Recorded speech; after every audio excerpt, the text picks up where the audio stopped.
Back to our top story. Tonight, Labor has offered its response to Joe Hockey's second budget. The opposition has trumped the government's 1.5% tax to small business, proposing instead to cut the tax rate by a whopping 5%.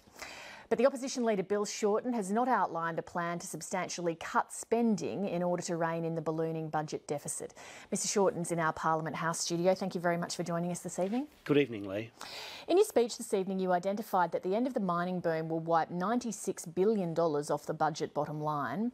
But against that picture, you went on to announce a range of new spending with no mention of what you'd cut to pay for it. You killed your credibility right there, didn't you? We've covered a few issues there. What I said tonight in my budget reply was that I believe that the government's missed what's happening in the real economy on Tuesday night in their budget. The big change which is happening is we're seeing a massive contraction in investment into our economy because of the decline in investment in mining. So what we need is a plan for the future, a plan for confidence, so that we can accelerate investment in our cities, in our towns, in our service industries and benefiting from the rise of Asia. The government didn't address confidence. Instead, they've got a trifecta of sort of sneaky tricks in their budget to underpin their finances, and that's what we spoke about tonight. You know, it's their old cuts reheated. They're attacking the states for $80 billion, and they're really relying on bracket creep to fund most of their revenue. Well, on that point, you've heavily criticised the Treasurer for that, yet you've offered no remedy for it. What do you say to the suggestion that until you can offer your own solutions to the problems you identify, again, you have limited credibility? Well, first of all, I did something tonight which Tony Abbott was incapable of doing in opposition. Well, hang on, you raised bracket creep. What are you planning to do about bracket creep? Well, that's exactly what I'm going to answer. I raised tonight our taxation system, including bracket creep, including the need to perhaps turbocharge long-term confidence. And we need to have a bipartisan approach on taxation. I mean, we've got a bipartisan approach on national security, but I think a lot of Australians would like to see Tony Abbott and I sit down and work through the future of our tax system. What are you proposing on bracket creep? Well, what I'm proposing is that we sit down with Tony Abbott and look at all of what we've got to do and see what we can do collectively. What's your idea that you're going to bring to the table on bracket creep? Well, the first thing I said tonight was specifically about small business. I think that Tony Abbott and I need to sit down and work out if it's possible in the life of this Parliament or the next to reduce the small business tax rate. That's for incorporated businesses under $2 million, below the 28.5%. I gave Tony Abbott some credit. I said, listen, 28.5% is a start, it's a headline, but we need to go further. In terms of bracket creep, what I offered today was to help the bottom line of the budget by $21 billion. I do not understand for the life of me why Tony Abbott persists in defending loopholes which see people with multi-million dollars in their superannuation accounts getting paid by all the other taxpayers in Australia. That would help the bottom line, and then let us address these other matters. You've proposed cutting the tax rate for small business by 5%. The government's plan is 1.5%. Where's your modelling on that to show that the benefit to the economy of your 5% proposal will outweigh the lost revenue? Well, first of all, what I said is that Tony Abbott and I need to talk about it. You can only do the big changes, the big reforms together. One of the things Let me ask you again to please address the question, which is where is your modelling to show that that would be a good idea for the economy? Well, I have the same logic that the government has. Surely if the government believes that reducing the tax rate by 1.5% will provide some confidence, my proposition is that what we need in this country is greater long-term confidence. Now, the government... So what you're suggesting that therefore there's an increment, is there, if you go up by 5%, that therefore it's going to have an incremental effect? I think it's a big statement, and I think that it's important for confidence. I mean, but what you've said there, I'm sorry to interrupt, but what you've said there is basically that that's your gut feeling. I'm asking where's your evidence that 5% figure... It's not a gut feeling. If you speak to any small business person in the high street, if we can lower some of their headline rates of taxation, that lets them reinvest it in the capital of their business or to helps with their cash flow. Now, I think that this is not a simple matter or a one-night matter. It needs to be worked through. But what I also raised tonight, and this goes to the sort of person who I am, Leigh, and why I'm offering myself up for the leadership of this nation. It's no good just having Tony Abbott and I, or Liberal and Labor, always trying to take potshots. What I did tonight is something Tony Abbott didn't do in 4 opposition leader reply speeches. I said there were parts of his budget up front that we would go with. You know, any observer of Australian politics will tell you that what I'm trying to do is say that, sure, we've got real concerns that this budget fundamentally misses the mark. It fundamentally it doesn't have a sustainable plan for growth. All the experts have panned it already economically. But what there was that was good in it, I'm putting my hand up and saying I'm willing to just work with the government. And on an issue All right, taxation reform, which has bedeviled governments of both sides, tonight what I did was trying to break the political mould. Let me ask you about the National Disability Insurance Scheme. Is Labor still committed to rolling that out as pledged during the Gillard years? Yes. Okay, the spending is all heavily backloaded. The cost of it will rise tens of billions of dollars up to the end of the decade. Where's that money coming from? Well, first of all, we supported, and to be fair, the then opposition and our government supported an increase in the Medicare levy to help pay for that. The Medicare levy would have to go up to 5.5% to cover the cost of it. Leigh, you know that's not what we did, but you know that we supported an increase in it. Well, how are you going to cover it? All right, I'll just try and answer your question. What I believe is that we can't afford not to have a national disability insurance scheme. I believe that we already have a highly inefficient system, states and crisis dictating priorities. Right now, as we talk to each other on television, you've got tens of thousands of older Australians having that sort of late night anxiety about who's going to care for their adult child. There is a foregone cost of not having a scheme which empowers individuals and their families. So I think that when you look at the cost over the long run, I have no doubt it's sustainable. And by the way, Leigh... Well, Mr Shorten, I don't doubt what you're saying there, but aren't you shortchanging those very people that you're talking about if you can't outline how you intend to fund exactly what you say they so desperately need? Well, I believe that we will fund it, and I know that we can fund it, and we will have properly costed policies at the election. But OK, Leigh, we just have to take your word on it for now, is what you're saying. No, Leigh, what I'm saying is look at our record. I am really glad that I and the Labor Party pioneered a national disability insurance scheme. I get that there are some people who look at the line items and say, you know, is this the right priority or is something else the right priority? I'm saying to you there is a huge inefficiency in our current disability system, and we will keep championing it. And to be fair, the government hasn't. That's one area which the government hasn't cut. Less than 2 years ago, Australians voted to get rid of the Labor government that they didn't like. Leaving aside leadership instability, what will be your point of difference to the Rudd-Gillard government? Well, first of all, what I'm interested in is my point of difference to Tony Abbott. The Australians spoke and they gave Tony Abbott a mandate. But Australians need to know that when they vote for you, they're not voting for a return to the Rudd-Gillard era that they didn't like. Well, we're a far more united team. And all your journalists who work for the ABC in Canberra would attest to you from all their conversations that's the case. I think that when you look at the current tensions in the Liberal Party, where clearly Scott Morrison was parading his wares to say he could do a better job than Joe Hockey, clearly Malcolm Turnbull's a bit frustrated he's not sitting at the desk instead of Tony Abbott. And I think when it comes to leadership instability, we're not the game in town anymore, Leigh. You were talking a lot about modern Australia in your speech, yet if you want to talk about modern Australia, only 17% of workers are members of unions, yet Labor is still very heavily tied to unions. Your MPs are overwhelmingly drawn from the ranks of unions. How can you claim to have any understanding of modern Australia when your own team are unrepresentative of its reality? Well, first of all, look at our policies. We're standing up for modern Australia in terms of making sure that our children in the schools learn to code so that they are part of the 21st century and they have a literacy in computers which other advanced nations have. And how will you be paying for that? Well, we costed that. It's $353 million over the forward estimates. And where will that money be coming from? Oh, well, that's a good chance for me to talk about the superannuation concessions and going after multinationals who are not paying their fair share. We've actually broken the political mould here again, Leigh. Do you know we've put forward $21 billion? That's right, $21 billion of proposals to save money to the bottom line. And there's a $35 billion deficit. Yes, but do you know what's interesting about that number? It was only $17 billion last year, and under Joe Hockey's last 12 months, it's gone up to $35 billion. And I think you'd have to be a supreme optimist to think that the forecasts in the current budget, the parameters, the assumptions, are not weighted at the blue sky end. And I have every concern that we will see investment in non-mining not grow as fast as they say. Do you know the Treasurer is staking Australia's future on an increase in nominal GDP growth of a whopping 4%?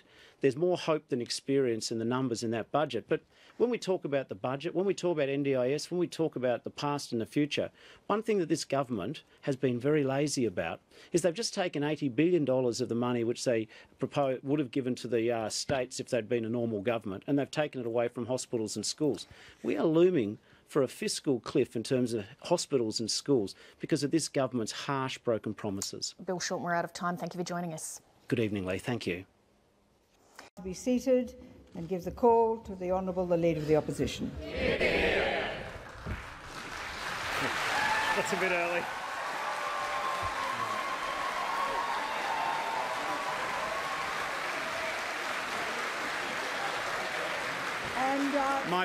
And we will have some order.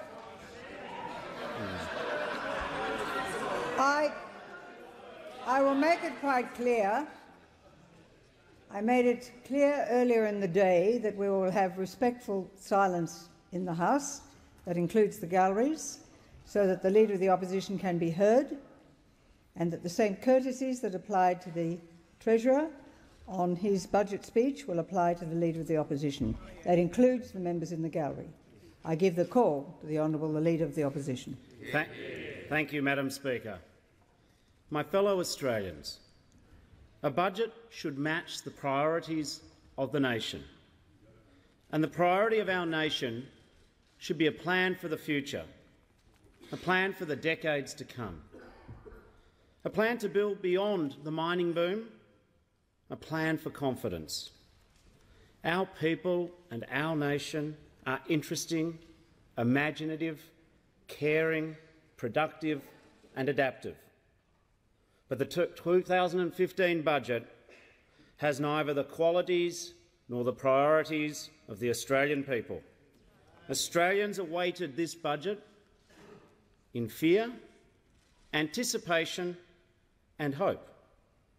Fear that the unfairness and cruelty of last year's budget would be repeated. Anticipation that it might not. Hope that the government would at last, after 613 days, get the economy right. But once again, in every way, this government let Australia down. The test for this budget was to plan for the future, to lift productivity, to create jobs, to boost investment, to turbocharge confidence for the years and decades ahead, to restore hope. But this budget fails every test. It is a hoax, a mirage, a smokescreen.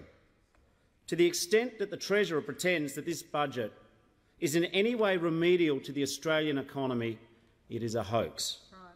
Does it return Australia to trend growth this year and future years? No. Does it smooth the transition in our economy? No. Does it deal with the challenges of the digital age and the new skills and jobs that we need? No. Does it deepen our engagement with Asia? Does it help older Australians live in comfort? Does it advance the equal treatment of women? Does it tackle climate change? No, no, no and no. It is nothing but a cosmetic job by a very desperate makeup artist. And this budget has also missed the main game, the challenge that defines life in the 2020s. Let me unpack this for you. In 2012, 8% of our GDP was investment. It's now slumping to as low as 2%. This is a fourfold contraction. In a $1.6 trillion economy, it's a $96 billion contraction, the biggest that Australia's witnessed. This is the reason we are living in a low-growth economy, the massive step change, the step down in investment. But what does this budget do about it? A giveaway to start a fire sale at a second-hand car yard in Harvey Norman? That's good, as far as it goes. But it doesn't go very far. The sum total of this government's stimulus is $5.1 billion deposit against a $96 billion withdrawal. Is the Treasurer seriously asking Australians to believe that this is the best he can do in response to a $96 billion withdrawal? Even the government knows that this is a short-term fix. They must. They've only booked the measure for the next 2 years. The truth is that the 2015 budget is silent on the big picture, the next decade, the long run. The budget records the government's lack of vision and the price that our economy is paying for it. This budget drops the ball on reform, change and fiscal sense. It's a sorry roll call. 17 new taxes, tax at its highest level in a decade. The deficit doubled, up from $17 billion to $35 billion since the Treasurer's last budget. Spending outweighing revenue every year, over 800,000 Australians unemployed, and no plan to tackle the structural deficit. The only polite description for the forecasts in this budget is that they're an experiment in hope over experience. This budget is built upon improving forecasts preceded by worsening results. According to the Treasurer, nominal GDP is forecast to jump by a whopping 4 percentage points in 2 years. This year it came in at half of what he forecast 12 months ago. Tuesday's budget banked wages growth at 2.5%. Wednesday's figures put it at 2.3%, and experts predict it'll stay low. The truth is, there are a trifecta of indecencies underpinning this budget. 1, the repackaging of last year's unfairness, cuts to schools, hospitals, universities and family support. 2, relying on bracket creep to increase taxation by stealth. 3, their unconscionable attack on the states. Oh yes, Madam Speaker, it is a bad budget. In every respect, this budget is a hoax. It is an attempt to pull the wool over the eyes of Australians. Where it counts, this is last year's budget, rebranded, reheated and repackaged for an opinion poll. The same broken promises, the same unfair, extreme ideology wrapped in trickery. Last year's budget cut $6,000 from families working hard to make ends meet. Those cuts are still in this budget, and Labor will never support them. Last year's budget cut university funding by 20% and ambushed students with higher fees and bigger debt. This unfairness is still in the budget, and I can promise you this, Christopher Pyne, Labor will vote against $100,000 degrees every time you bring them to this parliament. The order, thank you.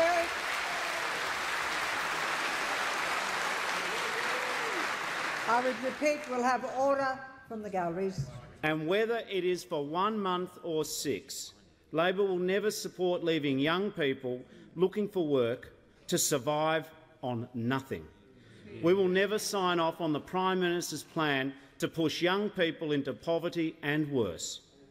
Madam Speaker, the meanness of spirit in the last budget lives on in this one, the same spitefulness in all things great and small. $2 billion in cuts to health and aged care, hidden in the fine print. $100 million cut from Indigenous housing. $70 million cut from the dental care of veterans and $130 million from the dental care to children. And a $1 million cut from a program that puts seatbelts in school buses in the regions. The Coalition has an impeccable eye for detail. And this government's second budget has one more thing in common with its first. It creates divisions and fault lines in our community.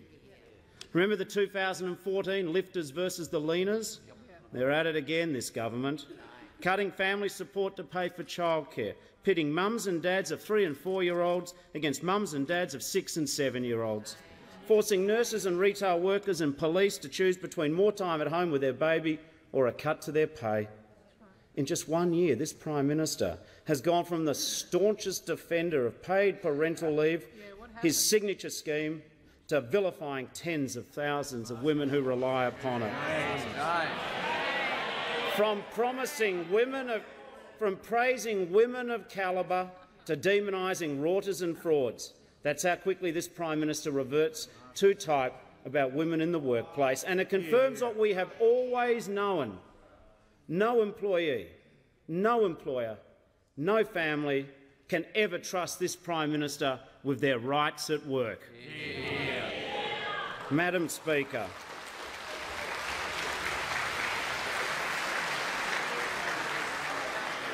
Madam Speaker, nowhere on Tuesday night did the Treasurer utter the words bracket creep. He should have, because bracket creep is the biggest driver of revenue in his budget. The Treasurer should have told Australians that for every dollar that the government keeps in spending cuts, $2 will be collected through higher taxes. In a lazy budget, Tony Abbott and Joe Hockey are getting inflation to do their dirty work. 80 cents in every dollar in the rise in revenue comes from bracket creep, the invisible hand in the pocket of every Australian worker. But along with rehashing the manifest unfairness of last year's measures, the abuse of bracket creep. The third cardinal sin of this budget is the government's unconscionable attacks upon the states of Australia and the people who depend upon the services they provide. There is no atonement, not even a trademark insincere mea culpa from the Prime Minister, nor a tear from his Treasurer about the cuts to the states. Like the last budget, this budget cuts $80 billion from Australia's schools and hospitals. This breaks an old and a new Abbott promise. Not just no cuts to health and no cuts to education, but a breach of his promise before this budget not to hurt families. Prime Minister, let me tell you something on behalf of the families of Australia. When you cut $30 billion from our schools, you hurt families. Yeah. When you cut $50 billion from our hospitals, Prime Minister, you hurt families. Yeah. When you close hospital beds, rob our kids of the resources they need, when you put nurses and teachers under more pressure, you hurt families. Yeah. Right now, we need to work with the states more than ever. We need a new approach. For a decade, capital investment in mining has been running at 8%, 4 times the long-run rate. Now it's reverting to the long-term average of around 2% of GDP. And there's been a 17.3% fall in spending on public sector infrastructure in the last year. The Commonwealth must use its fiscal horsepower to work with the states and private investors to provide more affordable housing, to develop our cities and towns. Labor will bring certitude and direction. We will bring confidence. That's what we intend to do. We believe in confidence for new rail and roads and ports and bridges, better social housing, smart energy grids, efficient irrigation projects and, of course, the best digital infrastructure.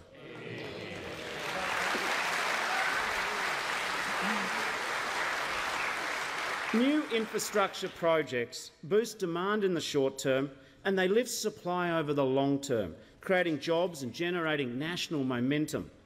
But this budget does nothing to address the funding cut from the important public transport projects like the Melbourne Metro or Brisbane's Cross River Rail. Yeah. It continues to overlook high-return, productivity-enhancing improvements like managed motorways, a series of overdue improvements to Melbourne's south-east. This is the first budget in living memory with not one significant infrastructure project funded. In government, Labor funded all 15 projects on the priority list: the Pacific Highway in New South Wales, Regional Rail Link in Victoria and the Gold Coast Light Rail. This government has not funded a single priority project. In fact, they've abolished the funding for 3 and have ripped away half of Infrastructure Australia's budget. Inaction undermines confidence and hurts state budgets, and we all pay a price. More of us spend more time stuck in a car on our way to work. We need a circuit breaker for investment and a commitment to put the nation's interest at the heart of nation building. Just as the Reserve Bank of Australia is the independent voice at the centre of monetary policy, we will put Infrastructure Australia at the centre of capital investment. Yeah. This will bring greater rigour, transparency and authority to give investors greater confidence. Infrastructure Australia will drive projects that deliver benefits to our economy and our community, commercial viability and the capacity to enhance national productivity. I want the experts at Infrastructure Australia to play a more active role in getting projects properly financed, to act as a broker, to bring together construction companies, long-term investors like super funds and, most importantly, state governments to get projects underway. Infrastructure Australia priority projects will receive first funding. And, Prime Minister, in government, I will do what you have proved to be incapable of. We will consult with the opposition of the day on every appointment to the Infrastructure Australia Board to put the national interest first.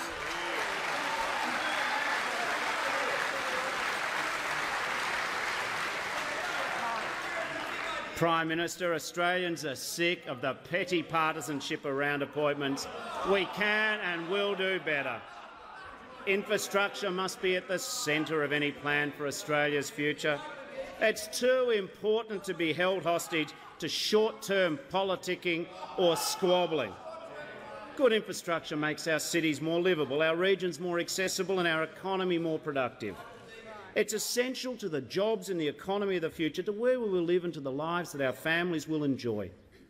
There is a role for the Commonwealth in the future of our cities. By 2025, an extra 4.5 million people will be living in our cities, and making our cities more productive, more sustainable and more livable is a key responsibility of the government. Prime Minister, when it comes to small business, I will offer you another thing you never extended to your opponents: cooperation. There are measures in this budget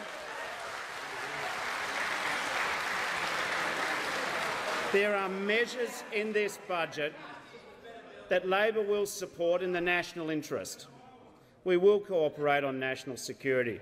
We will cooperate on overdue drought relief for our farmers, and we will cooperate on small business. But when Labor proposed a tax cut for small business, you opposed it. When Labor implemented an instant asset write-off, you abolished it. When Labor introduced lost carryback, you unwound it. But I'm not like you. I want to create jobs and grow the economy.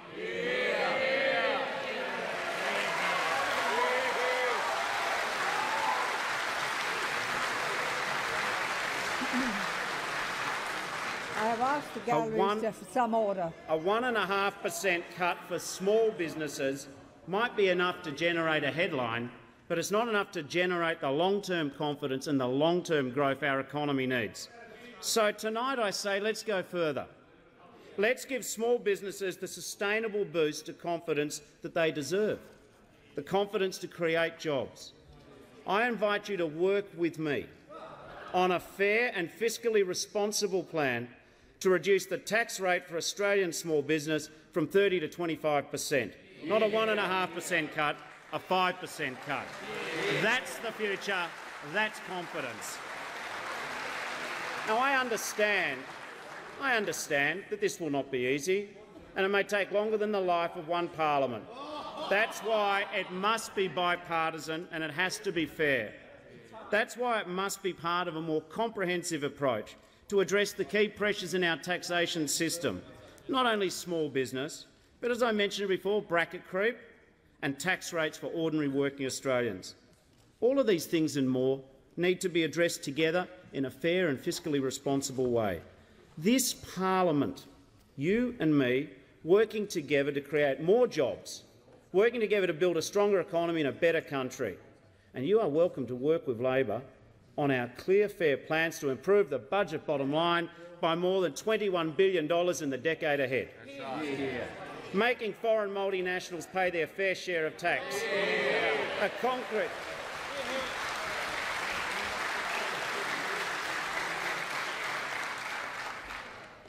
Making them pay over $7 billion to help the budget bottom line, improving the budget bottom line by an additional $14 billion by tightening unsustainably generous superannuation tax concessions subsidised by Australian taxpayers to those who already have millions of dollars in their accounts.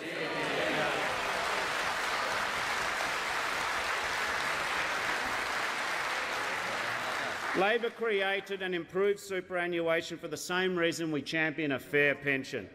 We believe in dignity and security in retirement as the birthright of all Australians. And we will take responsibility for making sure that superannuation is sustainable and fair.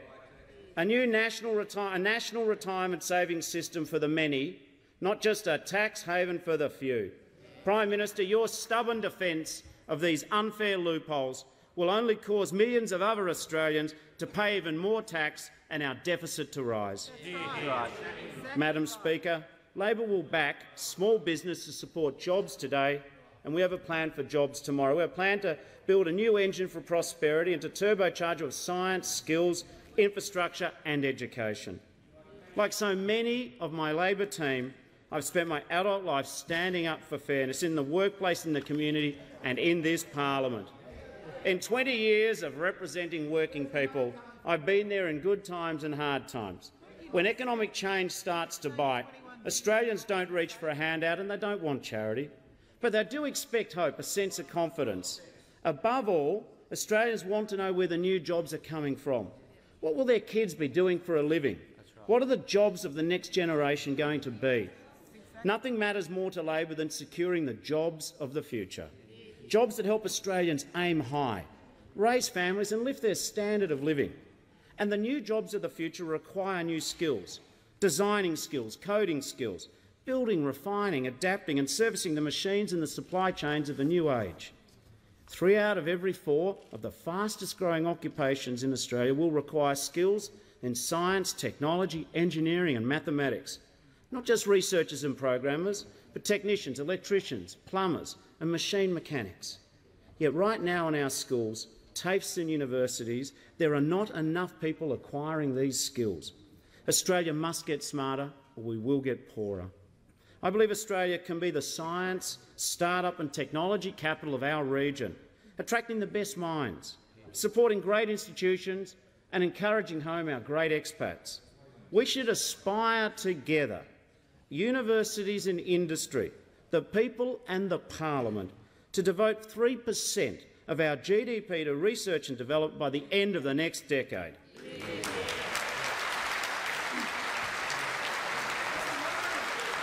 I want more Australians making breakthroughs and adapting technology here in Australia, and more businesses, Australian businesses, sharing in the benefits of that technology in our warehouses and our factories, in our farms and our design firms. Together, let us harness the power of science, technology, engineering and mathematics to prepare for the future, a future of knowledge and service industries and advanced manufacturing, a nation of ideas and a country that makes things here. Our future prosperity depends upon harnessing Australian ideas and defining a new global market for world-leading products. I want ideas born here, to grow up here and create jobs here. 25 years ago, if you were looking for work, you purchased a newspaper. Today, all around the world, millions of people search online.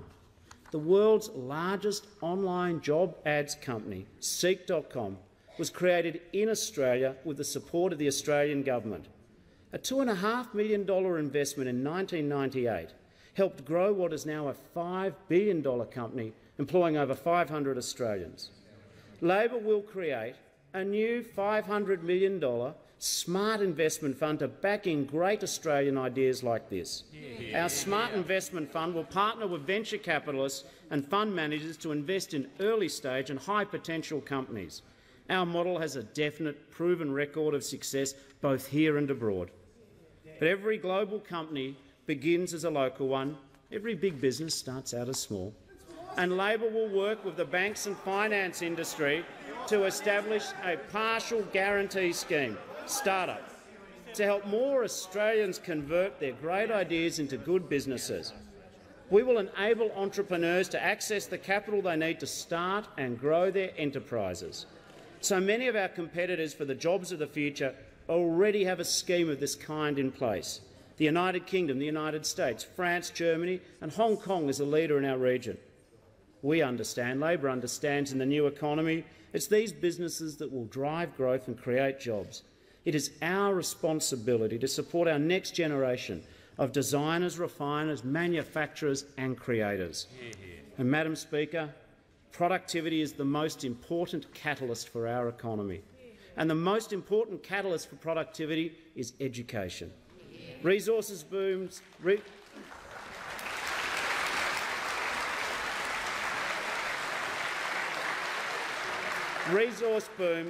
come, and as we discover, they go. But our future depends upon investing in our best natural resource, the creativity and skills of the Australian people. Digital technologies, computer science and coding, the language of computers and technology should be taught in every primary and every secondary school in Australia, and a Shorten Labor government will make this a national priority.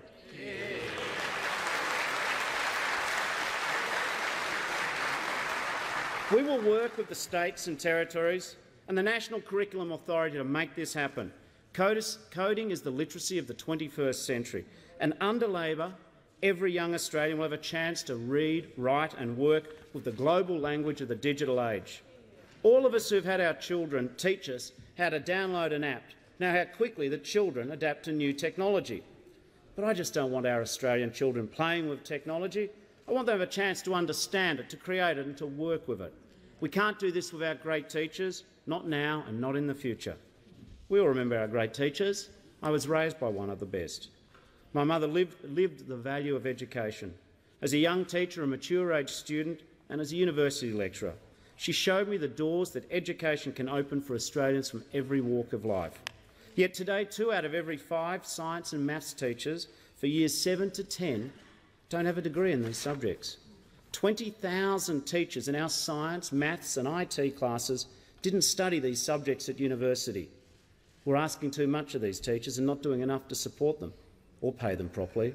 So Labor will boost the skills of 10,000 current primary and secondary teachers. We will train 25,000 new teachers who are science and technology graduates, and we will write off the HECS debt of 100,000 science, technology, engineering, maths students.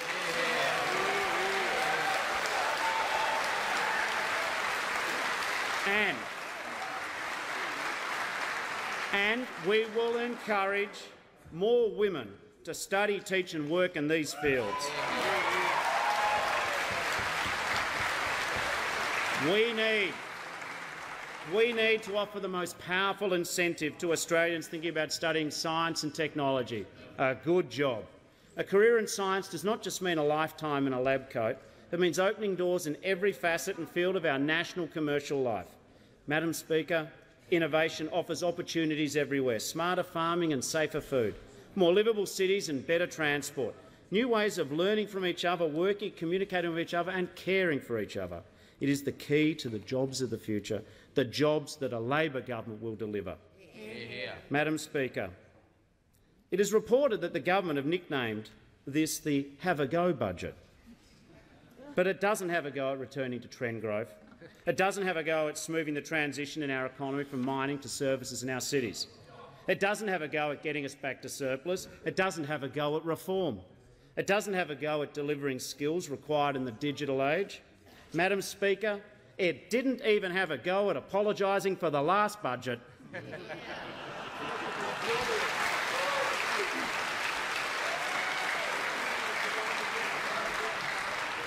But to be fair, Madam Speaker, it does have a go at some things. It does have a go at pensioners and the states. It does have a go at working women and working families. It does have a go at the students, the veterans, the carers, the job seekers. It does have a go at the sick and the vulnerable. But if this is an election budget, so be it. But be under no illusions. Be under no illusions. The failure of last year's budget was not inevitable. If Labor had not stood strong, if the government had had its willful way, if Tony Abbott had controlled the Senate, last year's malignant budget would have passed with all its social vandalism. And if, by chance, he gets another chance by having this one confirmed, he will, by ricochet, inflict last year's unfairness this year. Unfairness which remains at the core of this political document.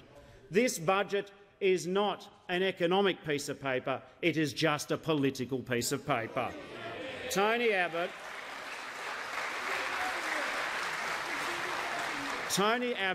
has only changed his tactics. He hasn't changed his mind.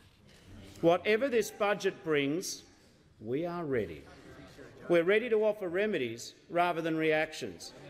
We're ready to fight for equity and for what is reasonable. We are ready to fight for what is good and for what is true. We see the future. We see the future as one defined by science, technology, education and innovation. We see a future for Australia with good jobs and thriving businesses, productive infrastructure and livable cities. We see an Australia writ large, where opportunity is shared by all. This is the future that Labor believes in. This is our vision for what we can achieve together as a people and as a nation. A smart, modern and fair Australia.